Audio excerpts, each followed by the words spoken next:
name is Prasad Akavur. Project Geeta is an offshoot of Project Self, in which we focus on the messages of Gita and how that is applied in the 21st century.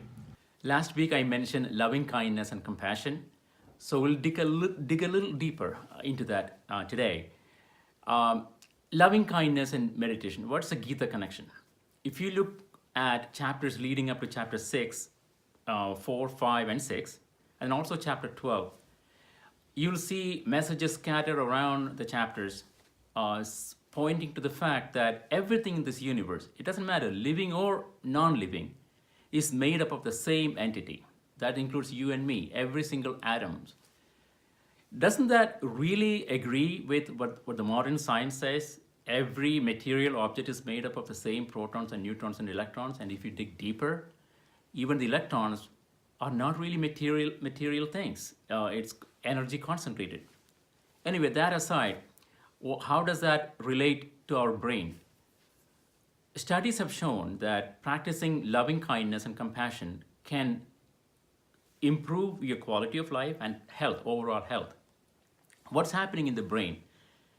When you do this practice, the anterior insula, right, that gets activated, and that is a region in the brain that's responsible for empathy. Empathy is key here. Empathy is basically resonating with someone suffering. Now, we prefer compassion. Compassion has to do with friendliness and caring. Compassion should not be restricted to our close friends or relatives. It should be extended much further. Now, compassion experts agree that what the process is, you have a situation and then you generate compassion or empathy, and then that affects your behavior or action. What are responsible for compassion? It's a built-in thing. If you haven't heard of mirror neurons, you should definitely look them up. Dr. Ramachandran has done extensive work on mirror neurons. You can actually feel someone else's pain. For example, phantom limbs. Dr. Ramachandran has done extensive research on that. Please look them up.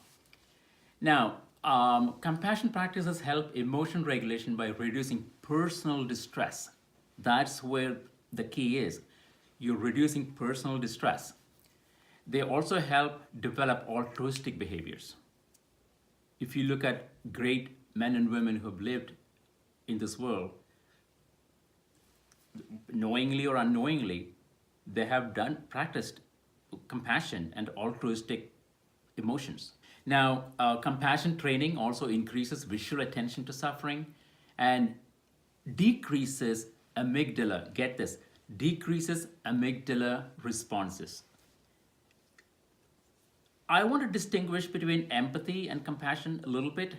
Empathy has to do with resonating with others' suffering, whereas compassion is actually better in the sense that it only entails friendliness and caring. So what is a Gita connection? Go to chapter 12, verses 13 and 14, and look for the word karuna. Karuna basically means empathy or compassion. There are some scholarly articles. There's one particular article in, and then you'll see the URL here. Go to the abstract and read the summary of the research. And you will appreciate what the Gita said 5,000 years ago, God knows how many years ago, has come true today, and it agrees with what modern science has established. This is amazing to me and a lot of people who have studied the Gita. So I hope you would enjoy this and gain a lot of knowledge and rational understanding, common sense understanding of what the scriptures say. Thank you.